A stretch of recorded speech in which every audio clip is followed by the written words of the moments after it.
dari teman-teman kita, mudah-mudahan menjadi amal jariah untuk panjenengan yang bertanya, sehingga kami semuanya yang asalnya belum tahu jadi tahu, yang sudah tahu tambah mantap tentang ilmunya. Mudah-mudahan barokah manfaat, amin Allahumma amin.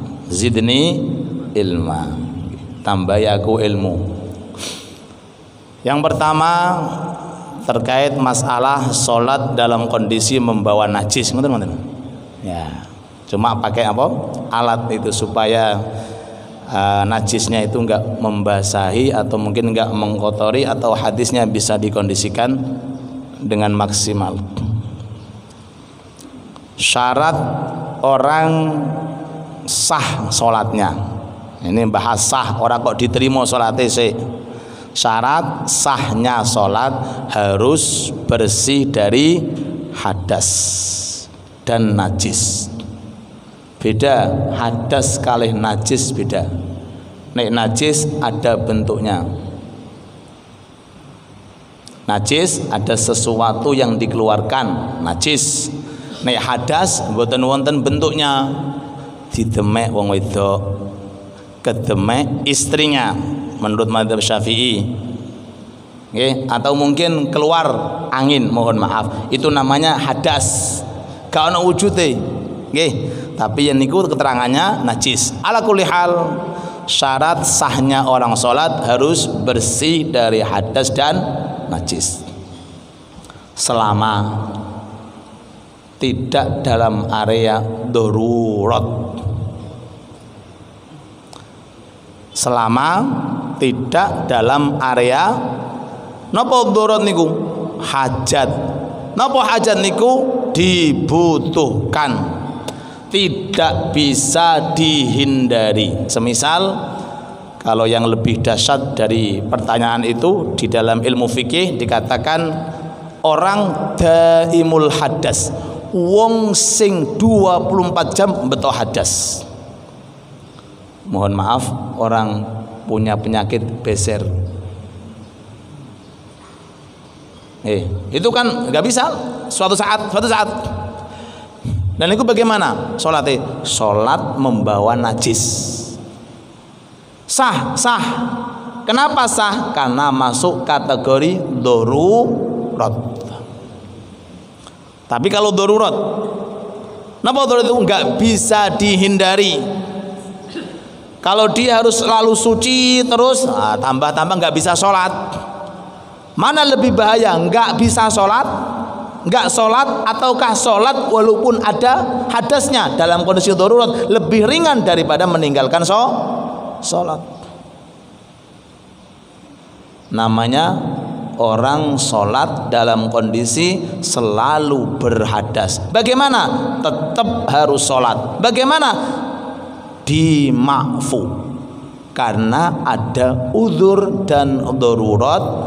Cuma prakteknya sebagai berikut, tolong diperhatikan. 1, wudunya ketika sudah masuk waktu sholat. Nek wudu ketika masuk waktu sholat. Kalau kita, kalian jenengan yang tidak mengalami hal semacam ini, mudah-mudahan selalu sehat walafiat, maka jenengan wudu sekarang boleh untuk zuhur nanti, selama tidak batal. Boleh wudu sekarang untuk zuhur. Dulu banyak para ulama-ulama yang luar biasa, wudu subuh gawe isya, kewalik, wudu isya gawe subuh. Masya Allah. Jenengan sakit Pak, ya wudu terus nih gitu Pak. Nah ini, untuk ini masalah wudunya ketika pas masuk waktu sholat. Kalau bahasa mudanya ketika pas adzan. Mantun wudu, sebelum wudu dibersihkan semuanya. Noda-noda najis dibersihkan. Setelah itu wudu. Setelah wudu langsung segera sholat. Jangan menunda-nunda. Kalau kita kan boleh wudu nanti, ya pas waktu adzan, sholatnya jam 2. atau sholatnya jam 1:30 atau sholatnya jam 1 kan boleh, jedahnya kan banyak kan boleh, panjang boleh. Tapi kalau ini harus berangsur apa? Nuli-nuli, apa bahasa nuli-nuli? Berkesinambungan.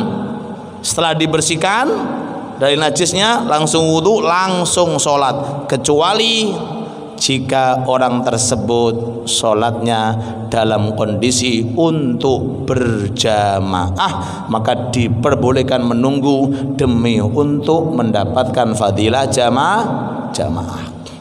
Faham? Jadi sholatnya sah, mboten diqadha, mboten diqadha, sholatnya sah, mboten diqadha, mboten pakai qadha. Soalnya dalam kondisi darurat, mboten diqadha. Mungkin ini yang ditanyakan. Nggih.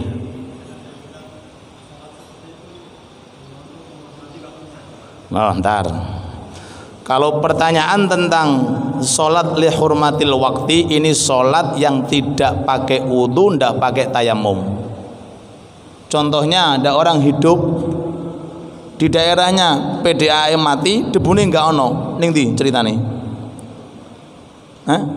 Ya ning angkasa, Pak. Ora ono banyu, ya ora ono debu. Berarti gak salat no. Ya sing ning angkasa niku lho. Napa? Napa bahasa sinten namanya? Astronot takwa. Astronot takwa.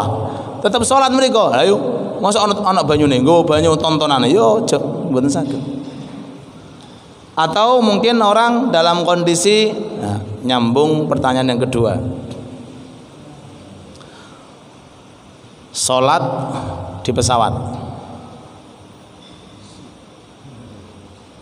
jenengan wudu digeremengi mbek pramugari jenengan, ini khusus untuk ampone tinggu adus tambah orang genah ora pernah numpak pesawat adus ning pesawat.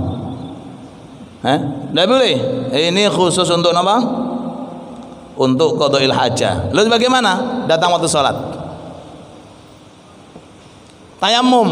Nah, tayamum mana ada debu? Nek nggo debu dhewe gak apa-apa. Gak ana debu.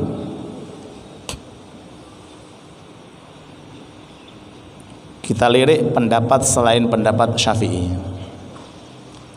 Enak toh Islam niku kok? Mboten kok kengkeng. Kayak kawat nih wangil lekuk-lekukane.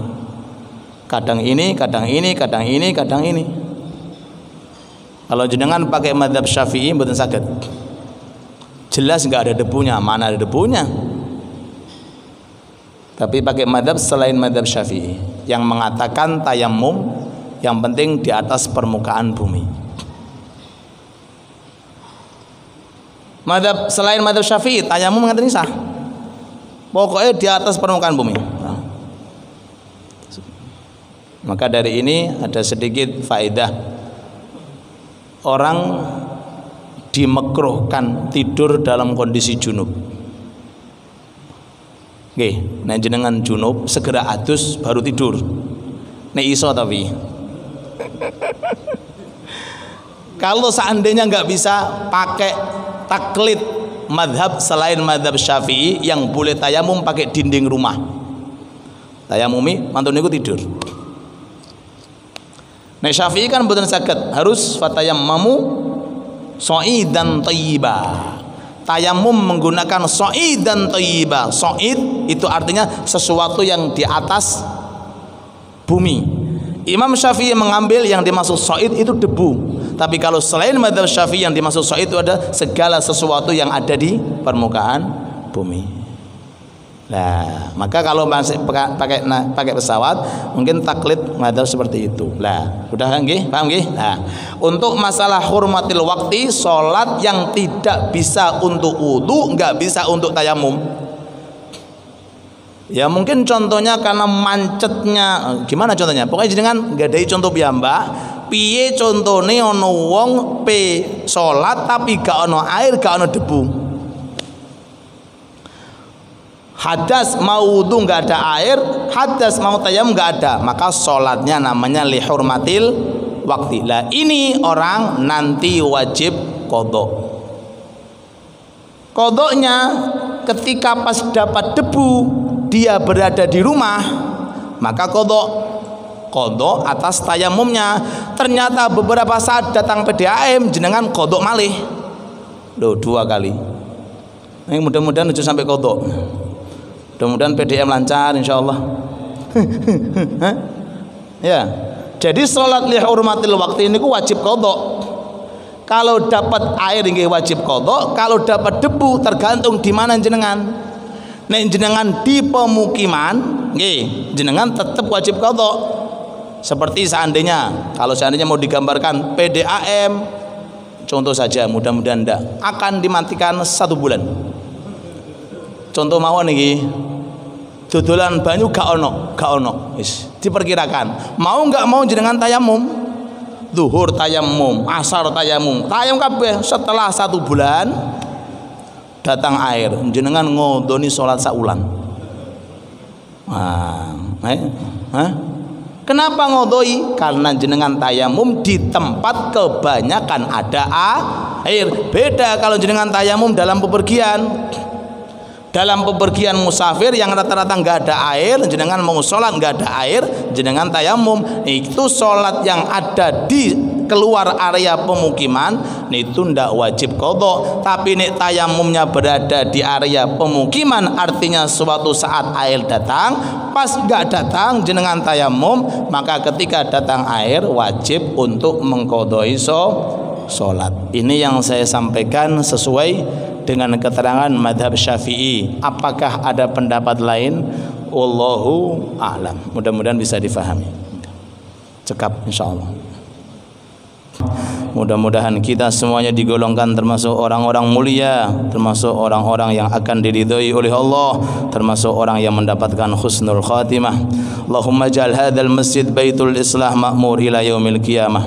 Ij'al masajid fi Gresik wal musallayat fi Gresik ma'murah ila yaumil qiyamah. Allahumma ij'alna min ahli al-istiqamah waj'alna min ahli husnil khatimah. Allahumma arzuqna as-sihha wal afiyah. اللهم ارزقنا الصحة والعافية اللهم ارزقنا الصحة والعافية اللهم طول أعمارنا في طاعة طول أعمارنا في العبادة طول أعمارنا في الاستقامة على الطاعة والعبادة ربنا آتنا في الدنيا حسنة وفي الآخرة حسنة وقنا عذاب النار وصلى الله على سيدنا محمد وآله وصحبه وسلم والحمد لله رب العالمين آمين بسر أسرار الفاتحة.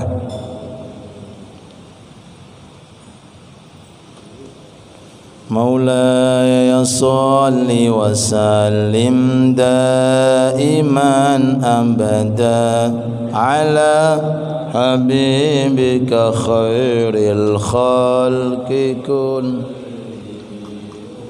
فاعته لكل هول من الأهواء تحمي يا ربي بالمصطفى بلغ مقاصدنا واغفر لنا ما مضى يا كرمي يا أرحم الراحمين يا أرحم الراحمين يا أرحم الراحمين فرج سبحانك اللهم بحمدك أشهد أن لا إله إلا أنت أستغفرك وأتوب إليك. السلام عليكم ورحمة الله وبركاته.